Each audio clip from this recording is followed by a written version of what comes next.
සත්‍ය සොයා ගැනීමට පර්යේෂණ කරමින් භෞතිකවාදියෙකු ලෙසත් රඟපෑවා. අභය රතනා ලංකාරය 2. භාවනාව සම්බන්ධයෙන් කිසිම ගුරුවරයෙකු නැතිව මඟ පෙන්වීමක් නැතිව මම ලබපු අත්දැකීම් කිහිපයක් තමයි පසුගිය කලාපයෙන් විස්තර කළේ. පෙර සසරේ හේතු වාසනා තිබුණා නම් ඒ වගේ අයට ගුරුවරු හෝ වෙන යම් කෙනෙකු හෝ මඟ පෙන්වන්න හෝ කියා දීමක් හෝ කරන්න අවශ්‍ය නැති බව පහු කාලයේදී මට වැටහුණා. ඊටාම සුළු නිමිත්තක් වුණත් ඒ වගේ කෙනෙකුට සෑහෙනවා.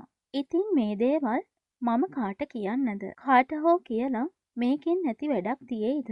එදා මට ඒ ගැන ඔහොම තමයි හිතුනේ. ඒත් මට අදහසක් තිබුණා. මම කවදා හරි මහානදම් පුරන්න ඕනේ කියලා. මහානදම් පුරලා මේ தત્ත්වය සම්පූර්ණ කරගන්න උවමනායි කියලා.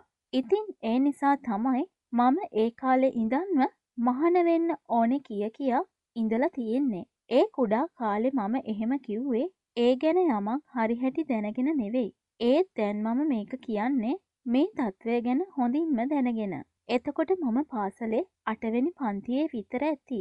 අම්මයි තාත්තයි මන් ගැන බය වුණා කියලායි මට හිතෙන්නේ. මොකද ඒ අය නැති කාලෙක මම ඔය කොහේ හරි කැලේක තාපසෙක් වෙලා ඉඳීවි කියලා. ඉතින් එහෙම හිතලා ඒ අය මාව ගිහින් ඇරලුවා. ඉඳුරානේ සීලානන්ද හිමි කියන සතර කෝරළ මහදිසාවේ අධිකරණ සංඝනායක හාමුදුරුවන් වැඩ හිටපු කෝන්ගොඩ කියන පන්සලට. ඊට පස්සේ මම එහෙ නැවතිලා හිටියේ මහාන වෙන්න. ඒත් මම අර මගේ වයසේ අනිත් ළමයි වගේ සෙල්ලමට ගියේ නෑ. පන්සලේ ගෙනත් තිබුණ රසවාහිනී කියන සංගරා තමයි ඒ දවස්වල මම ආසාවෙන් කියෙව්වේ. මම දිගටම ඔය කියවීමේ යෙදිලා ඉන්නවා දකින ලොකු හාමුදුරුවෝ කියනවා හා ඔය විදියට හිටිය ඇති. දැන් ඉතින් මෙතන තියෙන කටයුතු වල තමුන් යෙදෙන්න උවමනායි කියලා. අපිටම අහනවා කම්මැලි නැද්ද? දිගටම ඔතන ඉඳගෙන ඔය පොත් කියවා ඉන්න කියලා. ලොකු හාමුදුරුවෝ ඔහොම කිව්වාම මම හරි බයයි. විගහට නැගිටලා ගිහින් අතුපතු ගාලා ඒ වැඩ කටයුතු වල යෙදෙනවා. 6 මාසයක් යනකල් බුද්ධ ගච්ඡය, නාමාෂ්ට ශතකය, සාමණේර බණ දහම් පොත වගේ ඒවා කටපාඩම් කළත් මම හොයපු දේ එතන තිබුණේ නැහැ. ඔන්න ඔහොම ඉඳලා මහාන වෙන්න දවස් කීපයක් තියෙද්දි අපේ ගම් පැත්තෙන් ලොකු හාමුදුරුවන්ට දානකට ආරාධනාවක් ආවා. හාමුදුරුවෝ මේ ගමනට මාවත් එකතු කරගත්තා. අන්තිමට ඒ ගමනින් ගමට ආපු මම ගෙවල් පැත්තට ඇවිත් ආයෙත් නම් මම එහෙ යන්නේ නෑ කියලා එහෙම්මම නැවතුණා. ඊට පස්සේ ආයෙත් පාසල් ගියා. పూర్ව ජේෂ්ඨේ ශ්‍රේෂ්ඨේ කළා. නමුත් මගේ හිතේ තිබුණු දේ තමයි මම කවදා හරි මේ පැවිද්දට යා යුතුමයි කියන අදහස. මම ගියපු පාසල ඒ කාලේ හැඳින්නුවේ වහරක බොදු මුසු පාසල කියලා. අපි පාසල් යන කාලේ 8 පන්තිය සමත් වුණාට පස්සේ ඊළඟට තිබුණේ පෙරදෙටු පෙළ කියන පන්තිය. පාසල් පුස්තකාලයේ පොත් ලබා දෙන්නේ ඒ පන්තියේ පටන් ඉහළට. මම 8 පන්තියේ හිටපු අවසාන කාලේ පුස්තකාලයට ගිහින් වටිනා පොතක් ගැන බලනකොට අභිධර්මයේ කියලා පොතක් තියෙනවා දැක්කා. පෙරදෙටු පෙළට සමත් වුණ ගමන් අනෙක් ළමයි විවිධ පොත් ගත්තා. මම පුස්තකාල බාර ගුරුතුමාගෙන් ඉල්ලුවේ අර අභිධර්මයේ කියන පොත. ගුරුතුමා hina වෙලා මගෙන් මෙහෙම ඇහුවා. මෙච්චර පොත් තියෙද්දි කවුරුවත් මෙච්චර කාලයකට අරගෙන නැති අභිධර්මයේ පොත ඔයාට මොකටද? ඕවා තේරුම් ගන්න සාමාන්‍ය අයට බෑ. ඕවා බලන්නේ ලොකු හාමුදුරුවෝරුනේ. ඕවා බලලා තනියෙන් තේරුම් ගන්නේ කොහොමද? මම කිව්වා බැරිද පුළුවන්ද කියලා දැනගන්න නිකමට හරි බලන්න අවශ්‍යයි කියලා. ගුරුතුමා hina වෙලා ඒ පොත දුන්නා. මම පොත අරගෙන ගෙදර ආපු වෙලාවේ ඉඳන් මුලපටන් අගට උඩින් මත්තෙන් බලාගෙන ගියා. මටම පුදුමයි.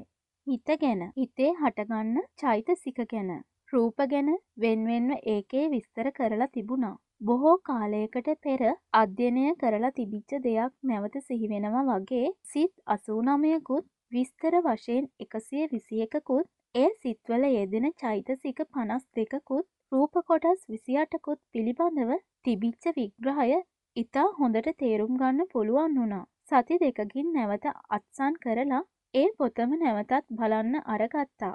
ගුරුතුමා ඇහුවා ඇයි වටහා ගන්න පුළුවන් වුණාද කියලා. මම සුළු වශයෙන් අභිධර්මයේ විග්‍රහයක් කළා. ඒ ටික අහගෙන හිටපු ගුරුතුමා පුදුම වුණා. ඔයාට නම් සසර පුරුද්දක් ඇති. නැතිනම් මෙහෙම විග්‍රහ කරන්න බෑ කියලා කිව්වා.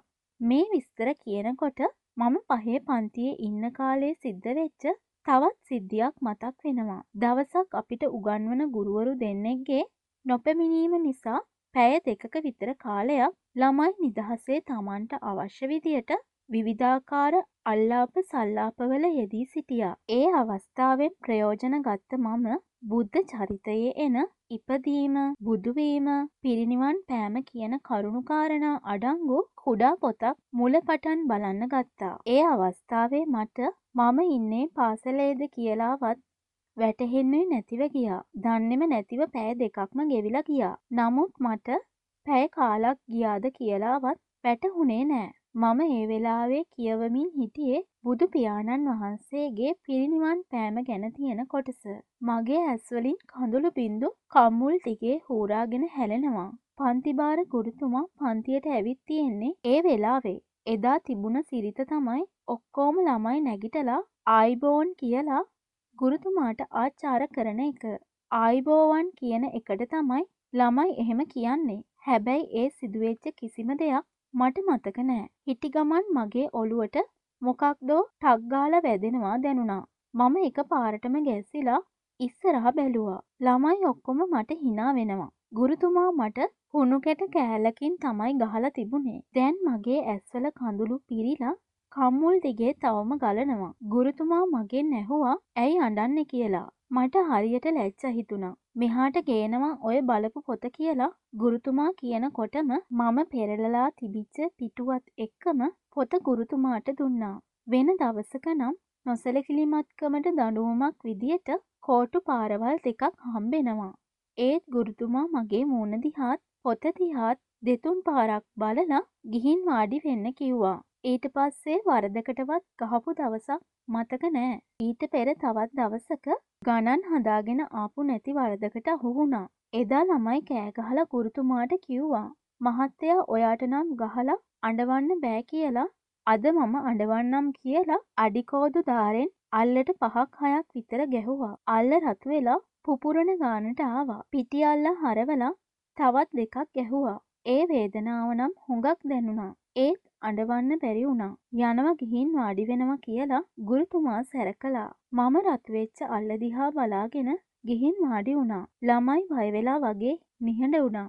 එක ළමේ අනේ පව් කියනව ඇහුණා. කෙනෙකුට විපතක් වුණාම දුක හිතෙන අයත් එක්කෙනෙක් හරි ඉන්නවනේ කියලා ක්ෂණිකව අදහසක් එනවත් එක්කම මගේ ඇස්වලින් මොර ගෙඩි වගේ කඳුළු කැට කිහිපයක් වැටුණා. සුසුමක් හෙලලා මම නිහඬ වුණා. මේවා කියන්නේ දුක් කරදරවලදී ඉවසීමේ හැකියාව කුඩා කාලේ පටන් තිබිච්ච හැටි පෙන්වන්න. ඔහොම ඉඳෙද්දි පාසල් කාලේ ගෙවිලා ගියා. අවුරුදු 18ක් ලැබුවා විතරයි තුල්හිරියේ පෙහෙ කම්හලේ ඉංජිනේරු සංස්ථාවේ සේවයට යන්න අවස්ථාවක් ලැබුණා. ඒ කාලේ গুপ্ত ලෝකය ගැන අමනුස්ස දේව කොටස් ගැන පරීක්ෂණ කරන්න මගේ හිත නිතර ඇදිලා ගියා. මේවා නැහැයි කියන අය මොන හේතු උඩද එහෙම කියන්නේ කියන කාරණය ගැන නිතර විමර්ශනය කළා. භූත, ප්‍රේත, අපාය, දේව ආදී ලෝක ගැන සැකයක් නොතිබුණත් ඒවා තියෙන බවට සැක හැරෙන හේතු විමසීම බොහෝ දෙනෙකුට හිතසුව පිණිස හේතු වෙන බව වටහාගෙන හිටපු නිසා ඒ කාලේ කරුණු විමසුවේ ඊට විරුද්ධ පාක්ෂිකයෙක් හෙවත් භෞතිකවාදියෙක් විදියට රඟපාමින්. මේ කාලේ ගිනි පෑගීම පිළිබඳව ඒබ්‍රහම් ටී කෝවුල්, කාලෝ ෆෝන්සේකා කියන මහත්වරු මූලික කරගෙන ලොකු ආන්දෝලනයක් ඇති වුණා. මාත් එක්ක වැඩ කරපු අනිත් සේවක පිරිසගෙන් ඒ අභියෝගය මටත් එල්ල වුණා. භෞතිකවාදී අදහස් අනුමත කරනවා නම් මන්තර ආදී බලයකින් තොරව ගිනි පාගලා පෙන්වන්න කියන අභියෝගයත් මට එල්ල වුණා. ඊට සුදුසු පරිසරයකුත් වැඩපොලේ සකස් වෙලා තිබුණා. බදාම මිශ්‍රණයක් හදන්න යොදාගන්න අඩි 4ක් පළල අඩි 10ක් විතර දිග අඟල් කාලක් විතර ඝනකම යකඩ තහඩුවක් ගිනියම් වෙන්න රත් කරලා තමයි ඒක උඩ වැලි රත් කරන්නේ. ඒ යකඩ තහඩුව ගිනියම් වුණාම ඒක උඩින් ගමන් කරන්න තමයි මට කරපු අභියෝගය. තප්පර 2ක් වගේ කාලයකට වැඩියෙන් එකතැන හිටියොත් පතුලේ හැම පිච්චෙන බව මම අහලා තිබුණා. දෙවෙනි දවසේ මේ තහඩුව පාගාගෙන ඒක උඩින් ගමන් කරන්න මම ඒ පිරිසට පොරොන්දු වුණා. එදා තහඩුව රත් වෙන්න ගින්දර දමලා ආරම්භ කරපු තැන පටන් පියවර 8කින් තහඩුව පාගාගෙන ඒ මේ අතට ගියා. කොච්චර ගින්නෙන් රත් වුණත් නොපිච්චී යන්න පුළුවන් බව මට වැටහුණා. දැන් වැලි දමලා රත් කරලා වැලි ඉවත් කළාම තහඩුව රතු පාටට ගිනියම් වෙලා පේනවා. පියවර 8කින් තහඩුව හරහා ගිහින් අභියෝගය ජය ගත්තා.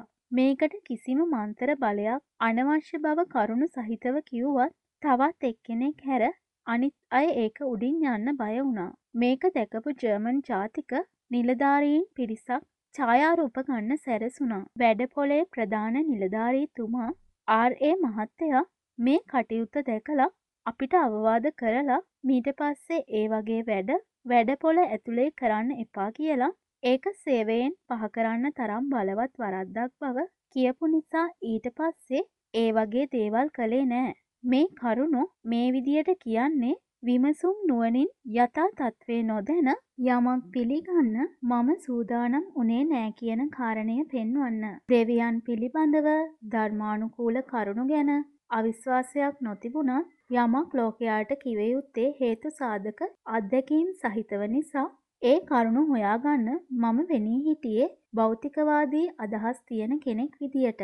මාත් එක්ක මේ ගැන කතා කරන පිරිසට මම කිව්වේ හේතු සාධක ඇතිව ඒ ගැන කරුණු ඔප්පු කරලා පෙන්වන්න කියලා. මාත් එක්ක සේවය කරපු පිරිසගෙන් ඊළඟට එල්ලවෙච්ච අභියෝගය තමයි සිරීපාද වන්දනාවේ ගිහින් සමන් දෙවියන්ට අභියෝග කරන එක. දැන් ගමන යන්න හැමෝම සූදානම්. හේතු දකින්නකල් එබඳු දෙවි කෙනෙක් ගැන නිගමනයක් කරන්නේ නෑ කියලත් වන්දනා කරලා නැවත බහින්න පෙර දෙවියන්ට පුළුවන් නම් විශේෂ යමක් සිද්ධ කරලා අන් අයගේ කීම හෙවත් පිළිගැනීම ඔප්පු කරන්න කියලත් මම කිව්වා. මම කවදාවත් ඒ වෙනකොට සිරීපාද වන්දනාවේ ගිහින් තිබුණේ නැහැ. ඒ නිසා කෝඩුකාරයෙක්. ඒ වගේ කෝඩුකාරයින් සඳහා විශේෂ පිළිවෙත් මාලාවක් ඒ ස්ථානයේ බාර කපු මහත්තයෙක් විසින් සිද්ධ කරනවා. මමත් මීට පෙර සිරීපාද වන්දනාවේ ගියපු කෙනෙක් විදියට යන බවත් සමන් දෙවියන් කියලා කෙනෙක් ඉන්නවා නම් ඒ බලය පෙන්වලා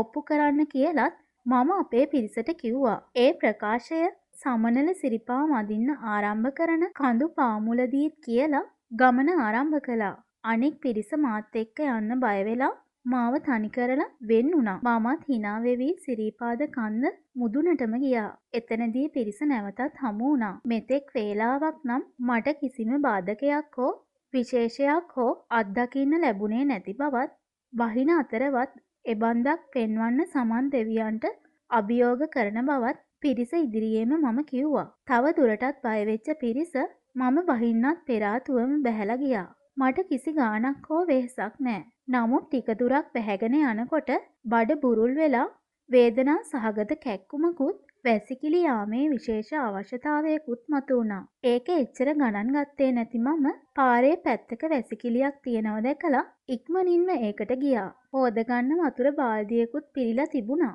කරාම සහිත වතුර බට තිබුණත් ඒවායේ වතුර තිබුණේ නැහැ. නමුත් තිබුණ වතුර ටික මට සෑහුණා. ඊට පස්සේ මේක ස්වභාවික දෙයක්. මේ වගේ දෙයක් දේව බලයක් කියලා කොහොමටවත් පිළිගන්නේ නැහැ කියලා හිතලා තවත් බඹ 20ක් විතර බහිනකොට කලින් තිබිච්ච වේදනාව වාගේ 4-5 ගුණයකින් වැඩි කැක්කුමක් සහිතව වැසිකිලි යාමේ අවශ්‍යතාවයක් නැවතත් මතුවුණා. පුදුමය කියන්නේ කලින් වගේම වැසිකිලියකුත් වතුර පිරිච්ච බාල්දියකුත් එතන තිබුණා. ඒකත් සාමාන්‍ය සිද්ධියක් විදියට තමයි හිතුවේ. හැබැයි නැවත බඹ 20ක් විතර යන්න ලැබුණේ නෑ. ඇඳන් හිටපු කලිසම බේරගත්තෙත් 99න්. ඒත් කලින් වගේම වැසිකිලියක් එක්ක වතුරත් හමු වුණා. මේ විදියට සමනල කන්ද බහිනකොට 6 පොලක විතර මේ සිදුවීම මේ විදියටම සිද්ධ වුණා. දැන් මේ සිදුවෙච්ච කිසිම දෙයක් මාත් එක්ක ආපු පිරිස දන්නේ නෑ. සමනල කන්ද බැහැලා මම බස් එක ළඟට එනකොට සියල්ලෝම මුහුණු හංගාගෙන නිදි වගේ හිටියා. මමත් බොහොම හැමින් ගිහින් මම හිටපු ආසනයේ ඉඳගෙන සෑහෙන බයකින් නිහඬව හිටියේ. බස් එකේදී වැසිකිලි යන්න අවශ්‍ය වුණොත් දෙවියන්ගේ හාස්කම හැමෝටම ඔප්පු වෙයි කියන බයෙන් බස් රථය පැය ගණනක් ගෙවලා කරවනැල්ලට ආවම මම බස් එකෙන් බැහැගත්තා. සියල්ලෝම බැගෑපත් විදියට මට ජය ලැබුණා කියලා හිතාගෙන අතවනලා ආචාර කළා. මමත් ඔවුන් ඉදිරියේ කරදරයක් නොවීම ගැන සතුටු වුණා. නමුත් නැවතත් ඒ බඩේ වේදනාවත් එක්ක වැසිකිලි යාමේ අවශ්‍යතාවයක් තදින් මතුවුණා. රජයේ වැසිකිලි විමසන්නවත් කෙනෙක් නෑ. වටපිට බලනකොට දැක්කේ පන්සලක්. ඉක්මනින් පන්සල දිහාවට යනකොට ස්වාමීන් වහන්සේ නමක් දැකලා බඩේ අමාරුවක් තියෙන බව කියලා වැසිකිලියක් විමසුවාම ඔය පාරෙන් යන්න කියලා රජයේ වැසිකිලිය පෙන්නුවා. මට පාරත් නිච්චි නෑ. වැසිකිලියක් පේන්නත් නෑ. වැසිකිලි යාමේ අවශ්‍යතාවයත් ඒ තරමට වැඩි. ඒ කාලේ හිටපු අනිත් තරුණයන් වගේ නෙවෙයි. නාදුනන කාන්තාවන් තරුණියන් එක්ක කතා කරන්න මට තිබිච්ච ලැජ්ජාව නිසා මම එහෙම කතා කරන්න කැමති වුණේ නෑ. නමුත් කරන්න දෙයක් නෑ. තරුණ ගැහැණු ළමෙක් මිදුලක් අතුගාමින් ඉන්නවා දැකලා කරන්න දෙයක් නැතිකමින් නංගියේ රජයේ වැසිකිළිය කොහෙද කියලා අහක බලාගෙන ඇහුවා. ඒ ළමයාත් අර තියෙන්නේ කියලා ඉදල්මිට වැසිකිළිය දිහාවට දික් කරලා ගස්සලා යන්න ගියා. ඉහවහා ගිය ලැජ්ජාවත් වැසිකිළි යාමේ අවශ්‍යතාවයත් නිසාම වැසිකිළියටම ගියා. එතනත් කලින් වගේම වතුර පුරවපු බාල්දියක් තිබුණා. 99න් ඇඳුම බේරා ගත්තා. බිම බලාගෙනම බස් නැවතුම් පොළට ඇවිත් ගෝනගල්දෙනිය බස් එකෙන් ආපහු ගමට ආවා. දැන් ගෙදරට තියෙන්නේ බඹ 25ක විතර දුරක් නිසා දැන් නම් බඩ රිදුනත් බය නැහැ කියලා හිතුණා. වත්තට ඇතුළු වෙන සීමාවට එනකොට නැවතත් බඩේ වේදනාව ඇති වුණා. දැන් බයක් නැහැ. පැත්තක තිබිච්ච දොළපාර ගස් වලින් වැහිලා තිබුණේ. වහාම එතන තිබිච්ච සුදුසු තැනක ඉඳගෙන වේදනාව නැතිවන තුරුම හිටියා. ලේත් එක්ක මල පහ වුණා. නැවත ගෙදර ඇවිත් අම්මටත් ඒ බව කියලා කෝපි ටිකක් හදාගත්තත් කිසිම වේදනාවක් දැනුනේ නැති නිසා කෝපි ටිකක් නොබී තවත් මොනවා වේදෝ කියලා හිතා හිටියා. නමුත් බඩේ අමාරුවක සේයාවක්වත් ඊට පස්සේ ආවේ නෑ. නැවතත් පහුවදා වැඩපොළට ගියාම පිරිස එකතු වෙලා අද පටන් අපිත් ඔබ කියන දේ පිළිගන්නවා කියලා මගේ වටේට රොක් වුණා. නමුත් සිද්ධ වෙච්ච දේ විස්තර කරලා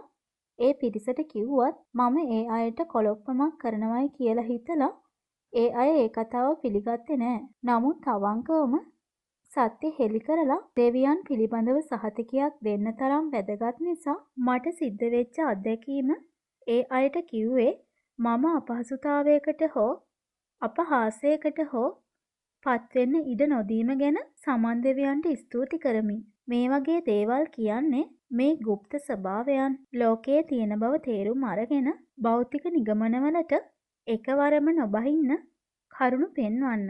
ඉතිරි කොටස ලබන කලාපයෙන්. සටහන නීතිඥ චන්දන සිරිවර්ධන.